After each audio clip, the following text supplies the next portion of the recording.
ಅನುದಿನದ ಆಹಾರ ಜುಲೈ 16 ಗುರುವಾರ. ಈ ದಿನವೇ ಸಾಫಲ್ಯತೆ ನೀಡು. ಆದಿಕಾಂಡ 24ನೇ ಅಧ್ಯಾಯ 12ನೇ ವಚನ. ನನ್ನ ದನಿಯಾದ ಅಬ್ರಾಮನ ದೇವರಾಗಿರುವ ಯೆಹೋವನೇ, ಈ ಹೊತ್ತು ನಾನು ಬಂದ ಕಾರ್ಯವನ್ನು ನೀನು ಅನುಕೂಲಪಡಿಸಿ ನನ್ನ ದನಿಯಾದಂಥ ಅಬ್ರಾಮನಿಗೆ ಉಪಕಾರ ಮಾಡಬೇಕೆಂದು ಬೇಡುತ್ತೇನೆ. ನಮ್ಮ ಅತ್ಯಾಸಕ್ತಿಯ ಪ್ರಾರ್ಥನೆಗಳು ಮತ್ತು ಪ್ರಯತ್ನಗಳ ಹೊರತಾಗಿಯೂ ಕೆಲವು ವಿಷಯಗಳು ವಿಳಂಬವಾಗುತ್ತಿರುವಂತೆ ತೋರುತ್ತವೆ. ನಾವು ದೇವರ ಆಶೀರ್ವಾದಗಳನ್ನು ಹೊಂದಿಕೊಳ್ಳಲು ಹಂಬಲಿಸುತ್ತೇವೆ, ಆದರೆ ಅದರ ನೆರವೇರಿಸುವಿಕೆಯು ಮುಂದೂಡಲ್ಪಟ್ಟಂತೆ ಕಾಣುತ್ತದೆ. ಅಂಥ ಸಮಯಗಳಲ್ಲಿ ನಾವು ಎಲಿಯೇಜರನ ಹಾಗೆ ಪ್ರಾರ್ಥಿಸಿದಂತೆ ಪ್ರಾರ್ಥನೆ ಮಾಡೋಣ. ಕರ್ತನೇ, ಈ ದಿನ ನನಗೆ ಸಫಲತೆಯನ್ನು ನೀಡು. ಒಂದು ಒಳ್ಳೆಯ ಕಾರ್ಯವನ್ನು ಸಫಲಗೊಳಿಸುವವನು ಕರ್ತನೇ ಆಗಿದ್ದಾನೆ. ಆತನ ಅನುಗ್ರಹವಿಲ್ಲದೆ ನಾವು ಎಷ್ಟೇ ಕಷ್ಟಪಟ್ಟರೂ ನಮ್ಮ ಸಮಯ, ಸಂಪನ್ಮೂಲಗಳು ಮತ್ತು ಪ್ರಯತ್ನಗಳು ವ್ಯರ್ಥವಾಗಬಹುದು.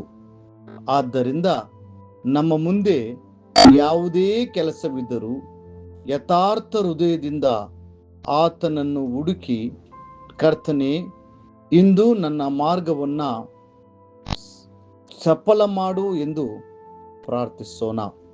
ಅಬ್ರಾಮನು ತನ್ನ ಸೇವಕನಾದ ಎಲಿಯಾಜರನಿಗೆ ಒಂದು ದೊಡ್ಡ ಜವಾಬ್ದಾರಿಯನ್ನು ವಹಿಸಿದನು. ಅದು ತನ್ನ ಮಗನಾದ ಈಸಾಕನಿಗೆ ಯೋಗ್ಯಲಾದ ಹೆಂಡತಿಯನ್ನು ಹುಡುಕುವುದು. ಆ ಕೆಲಸಕ್ಕೆ ಜ್ಞಾನ, ವಿವೇಕ ಮತ್ತು ದೈವಿಕ ಮಾರ್ಗದರ್ಶನದ ಅಗತ್ಯವಿತ್ತು. ಎಲಿಯಾಜರನು ಈ ಮುಖ್ಯವಾದ ಕಾರ್ಯಾಚರಣೆಗೆ ಹೊರಟಾಗ ಅವನು ಅತ್ಯಾಸಕ್ತಿಯಿಂದ ಹೀಗೆ ಪ್ರಾರ್ಥಿಸಿದನು.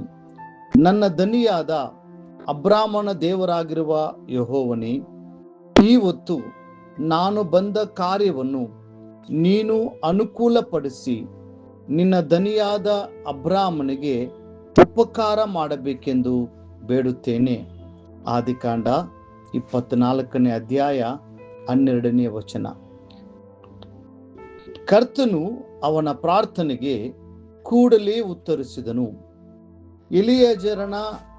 ಎಲಿಯೇಜರನು ತನ್ನ ಹೃದಯದಲ್ಲಿ ನಿರೀಕ್ಷಿಸಿದಂತೆಯೇ ರೆಬೆಕ್ಕಳು ಬಂದು ಅವನಿಗೂ ಅವನ ಒಂಟೆಗಳಿಗೂ ಬಹು ಸಂತೋಷದಿಂದ ನೀರನ್ನು ಕೊಟ್ಟಳು. ಈ ಗಮನಾರ್ಹವಾದ ದೈವಿಕ ಮುನ್ನಡೆಸುವಿಕೆಯ ಮೂಲಕ ದೇವರು ತನ್ನನ್ನು ಸರಿಯಾದ ವ್ಯಕ್ತಿಯ ಬಳಿಗೆ ನಡೆಸಿದ್ದಾನೆ ಎಂಬುದನ್ನು ಎಲಿಯಾಜರನು ಗುರುತಿಸಿದನು. ಆತನು ದೇವರ ಹಸ್ತವು ಕೆಲಸ ಮಾಡುತ್ತಿರುವುದನ್ನು ಕಂಡಾಗ ಆರಾಧನೆಯೊಂದಿಗೆ ಹೀಗೆ ಪ್ರತಿಕ್ರಿಯಿಸಿದನು. ನನ್ನ ದನಿಯಾದ ಅಬ್ರಾಮನ ದೇವರಾದ ಯೆಹೋವನಿಗೆ ಬೊಗ್ಗಿ ನಮಸ್ಕರಿಸಿ, ಆತನು ನನ್ನ ಮಗನಿಗೋಸ್ಕರ ಅವನ ತಮ್ಮನ ಮಗಳನ್ನೇ ತೆಗೆದುಕೊಳ್ಳುವಂತೆ ನನ್ನನ್ನು ನೀಟಾದ ದಾರಿಯಲ್ಲಿ ಕರೆದುಕೊಂಡು ಬಂದದಕ್ಕಾಗಿ ಆತನನ್ನು ಕೊಂಡಾಡಿದರು.